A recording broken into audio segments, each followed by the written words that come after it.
Antara yang menarik malam ini, Menteri Besar Kedah dakwa dihalang daripada program kerajaan pusat.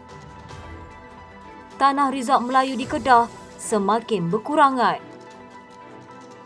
Rauf dijangka angkat sumpah Ketua Menteri Melaka. Sulaiman Mat Ali letak jawatan Ketua Menteri Melaka.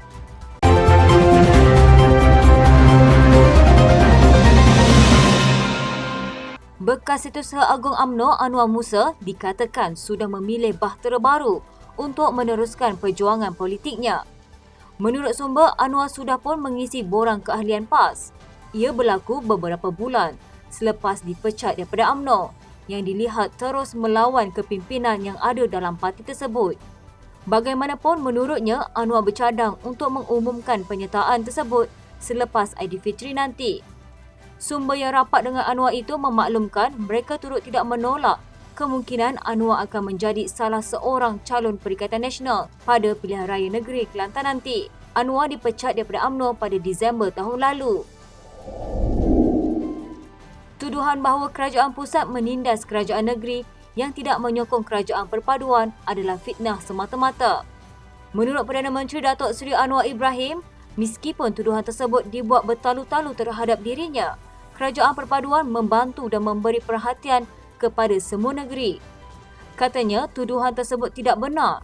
Peruntukan di bawah belanjawan yang diberikan kepada negeri pembangkang iaitu Kelantan, Terengganu, Perlis dan Kedah contohnya lebih banyak dari apa yang mereka terima dari pentadbiran kerajaan lalu selama 3 tahun. Kritikan dibenarkan dan saya sanggup membuat perubahan setelah mendengar pandangan dan pendapat, tetapi tuduhan palsu mesti dihentikan. Anwar melahirkan kekesalan kerana tomahan terhadap dirinya datang dari mereka yang digelar ulama dan pemimpin kanan parti tertentu. Katanya, mereka kata Menteri Kewangan menindas negeri dengan tidak memberikan peruntukan atau melewatkan atau mengurangkan peruntukan untuk mereka. Dakwaan ini tidak benar langsung. Oleh itu, ia menjadi tanggungjawab saya untuk menjawab dalam perkara ini. Saya tidak menyerang para ulama atau pemimpin parti. Saya hanya melawan tomahan. Beliau turut menambah bahawa perbuatan membuat tomahan, menyebarkan pembohongan dan maklumat palsu ialah sesuatu yang bertentangan dengan kebenaran dan amalan tadbir urus baik.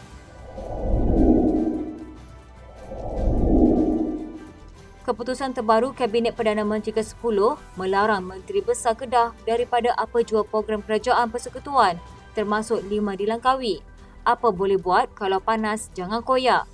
Itu antara tulisan media sosial Menteri Besar Kedah Muhammad Sanusi Madno yang mendakwa dia disekat daripada menyertai sebarang program kerajaan pusat. Acara itu dakwanya termasuk pameran antarabangsa maritim dan aeroangkasa Langkawi 5 di Langkawi. Program bakal berlangsung dari 23 hingga 27 Mei ini. Sementara itu, Menteri Komunikasi dan Digital Fahmi Fadzil berkata dia tidak pasti apa yang dimaksudkan oleh Sanusi.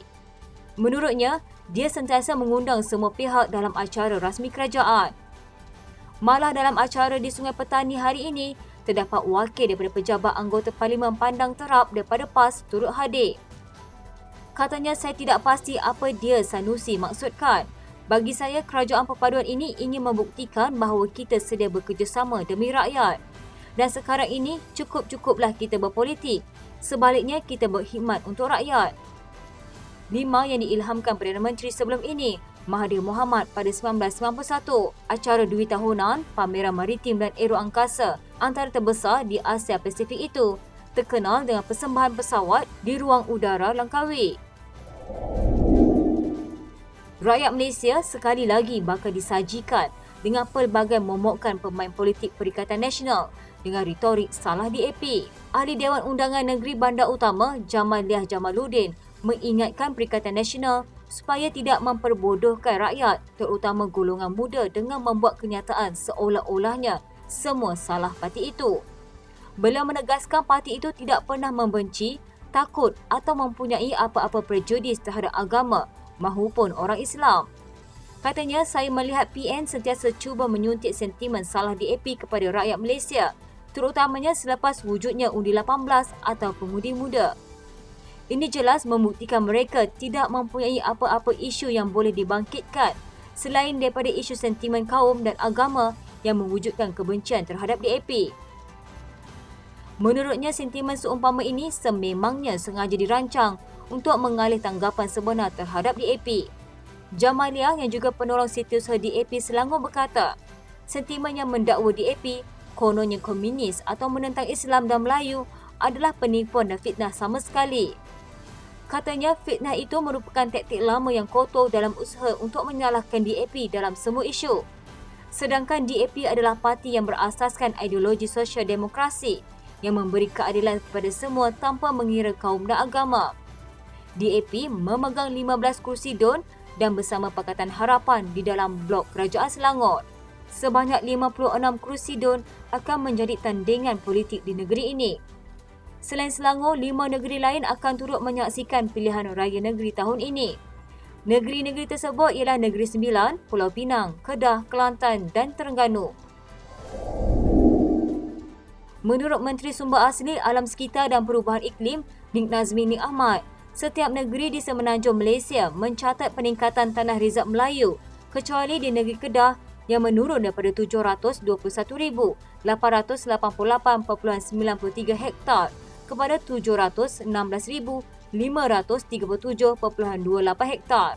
Selain itu, Kuala Lumpur juga menunjukkan sedikit penurunan daripada 1,003.56 hektar kepada 999.48 hektar. Manakala Perak pula daripada 953,042.67 hektar kepada 953,040.87 hektar.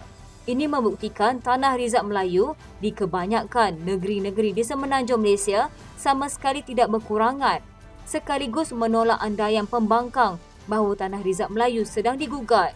Pada masa ini, keluasan kawasan pewataan tanah rizab Melayu sehingga 31 Disember 2022 adalah 4,996,406.42 hektar. Ia menunjukkan peningkatan sebanyak 0.67% berbanding 4,963,190.80 hektar pada tahun 2021. Kementerian merekodkan data keluasan ini berdasarkan kepada kutipan data daripada pihak berkuasa negeri di semenanjung Malaysia. Menurutnya, secara keseluruhannya, semua negeri mencatatkan peningkatan tanah rizab Melayu.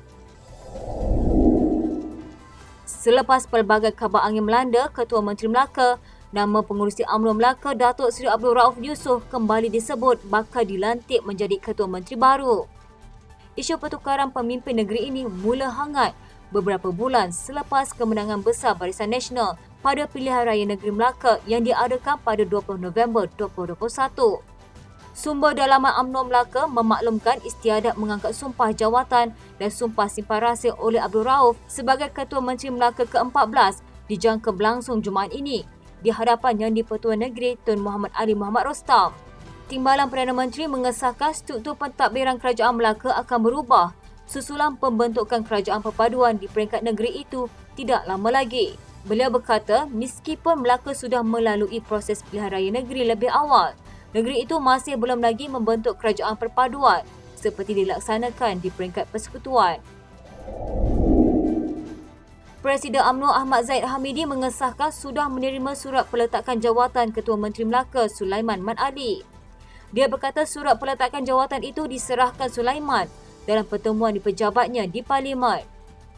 Ingin mengesahkan bahawa saya telah menerima surat peletakan jawatan daripada Yang Amat Berhormat Datuk Seri Utama Haji Sulaiman bin Haji Muhammad Ali, Ketua Menteri Melaka.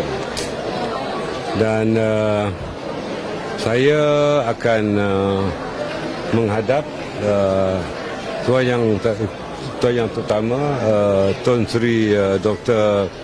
Ali Haji Rostam untuk mempersembahkan nama calon yang bersesuaian bagi pelantikan Ketua Menteri yang baru.